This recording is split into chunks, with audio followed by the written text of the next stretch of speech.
That was awkward. Yes, it was.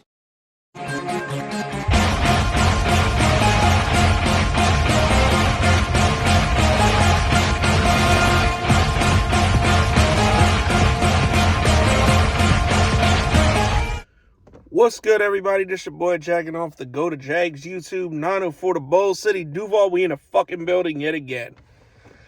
Alright, so a lot of shit has gone down the past 48 hours, and we are here to discuss that shit. There have been cap casualties, the franchise tag was applied, and everyone seems to be losing their shit over a certain 30-year-old wide receiver. So let's get into it. First cap casualty was, I think, to no one's surprise, Foley Fatukasi.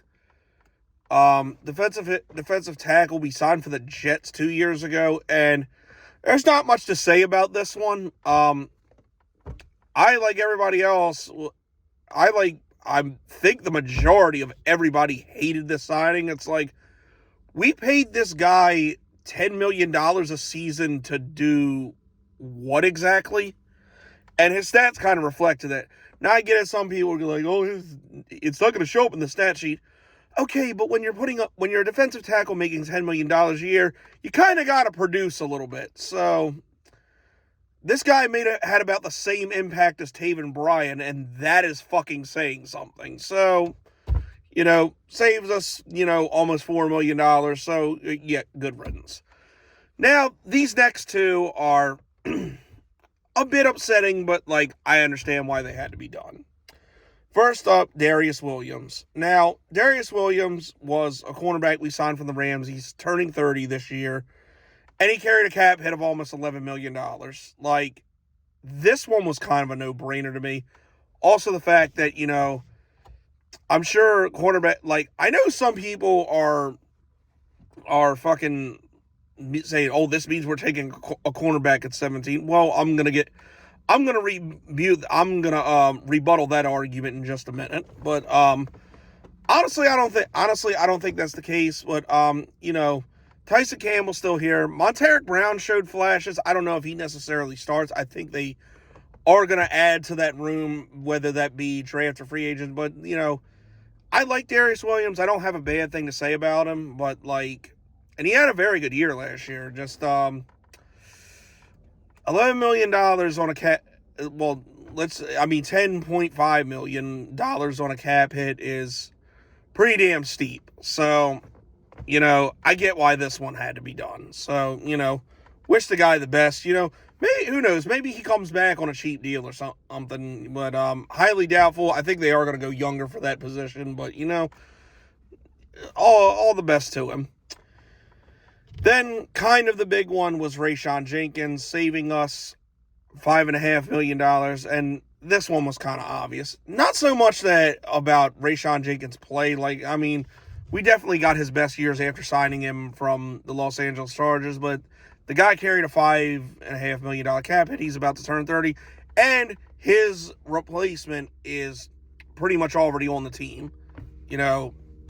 After we saw the flashes of what Antonio Johnson could do, I think it was pretty clear that, this guy had to start. So, and he's making about a quarter of Rayshawn's salary over the next 3 years. So, as much as I like Rayshawn Jenkins and I hate to see him go, but, it kind of makes sense. Got to give the younger, cheaper option, a chance. And, I think Antonio Johnson's due for a huge breakout year. In a limited role, he made quite an impact last year. So that's understandable. But, I don't think Rayshawn Jenkins will be out of work long. So, again, all the best to him. Unfortunately, Zay Jones is still here. I've been reading Brandon Sheriff as possibly going to be next, but I think it saves us $17 million next season if we wait till June 1st to cut him.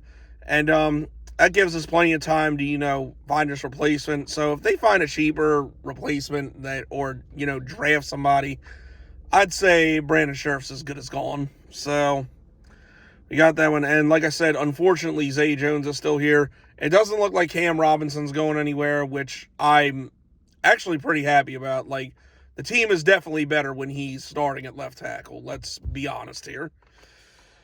So, that's all the cap casualties for now. Now the big news. The franchise tag has come and gone. And in a perfect world, I think everybody would have thought, the Jags get the long-term deal done with Josh Allen, and they can, either save the franchise tag or use it on Calvin Ridley. Well, spoiler alert, the Jags didn't get a fucking long-term deal done with Josh Allen. Maybe they should have started that during the fucking season last year, because I feel like honestly that should have been done a long time ago. But the hope is they tag him. Josh Allen's gonna it's likely gonna be a situation like with Evan Ingram last year. They'll get the deal done probably before training camp. So at least we know Josh Allen isn't going anywhere. So. But people are losing their minds about that, and, it's not necessarily because of Josh Allen and the fact he's going to stay. I mean, I think anybody with half of a brain knew that Josh Allen wasn't going to walk out of this building for nothing. But that takes away the potential of a franchise tag on Calvin Ridley, which ideally would have worked because then we would have only had to give up a third-round pick, and, he's here one more year to try and prove himself. Now, I'm not that high. Now, look, I don't think it's any secret. I'm not that high on Calvin Ridley. I haven't been for a while. I thought, he was a tier 2, number 2 receiver at best. He, like I said this on Twitter, he basically had DJ Chark's 2019 season here. And honestly, I think we can do better. Not to say there's really a good free agent option out there. I mean, a lot of people are saying Gabe Davis, which would be ideal. I wouldn't mind Gabe Davis, but like I said, Zay Jones needs to fucking go. I would take Gabe Davis and sign and drafting of Rome Odunze, fucking Keon Coleman, Brian Thomas, one of those guys. I would think one of those would need to be, and that's more of a pressing need than cornerback right now, because really there's decent options out there at cornerback in the free agent market. Xavier Howard, Jeff Okudah, what's the fuck's his name? Dante Jackson, even though he's not that great, but still, there are decent options out there to find a number 2 corner. Receiver right now is a more pressing need. I mean, granted, Christian Kirk's still here, which really is the only receiver who absolutely should be back. And like I said, Zay Jones, enough's enough with the guy. I can't fucking stand him. He needs to go. So yeah, hopefully that all works out. And it's not to say that the Jags could possibly go to try and get Calvin Ridley in free agency, but highly unlikely, because now with Mike Evans and fucking T. Higgins off the market, unless you're going to trade for T. Higgins or possibly even Justin Jefferson, there's really not a bigger free agent at receiver than Calvin Ridley right now, because Mike Evans got signed, Higgins is tagged, and it is what it is. But I do think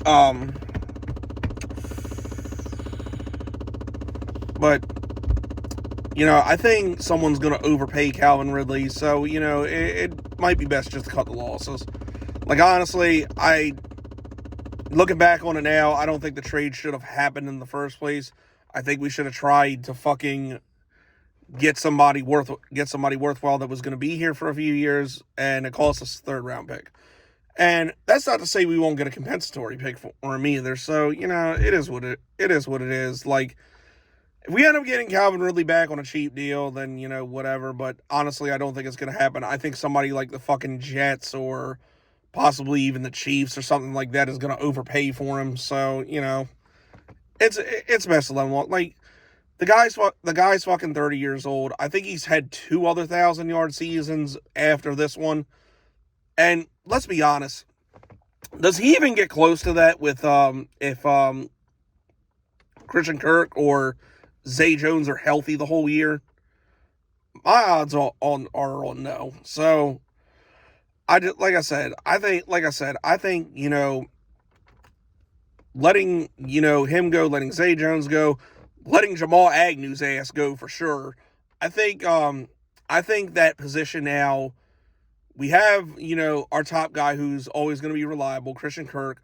We have him there still, and now I think we just need an infusion of youth in that group. And like I said, Gabe Davis and you know, drafting a receiver, those are like, that's probably the way to go at this point right now. And, you know, just signing another corner, and, you know, offensive line help obviously is needed in free agency. Maybe get another pass rusher. But you know, we definitely cleared a lot of space. So, you know, it's plenty of room to make moves and, you know, figure this whole shitstorm out.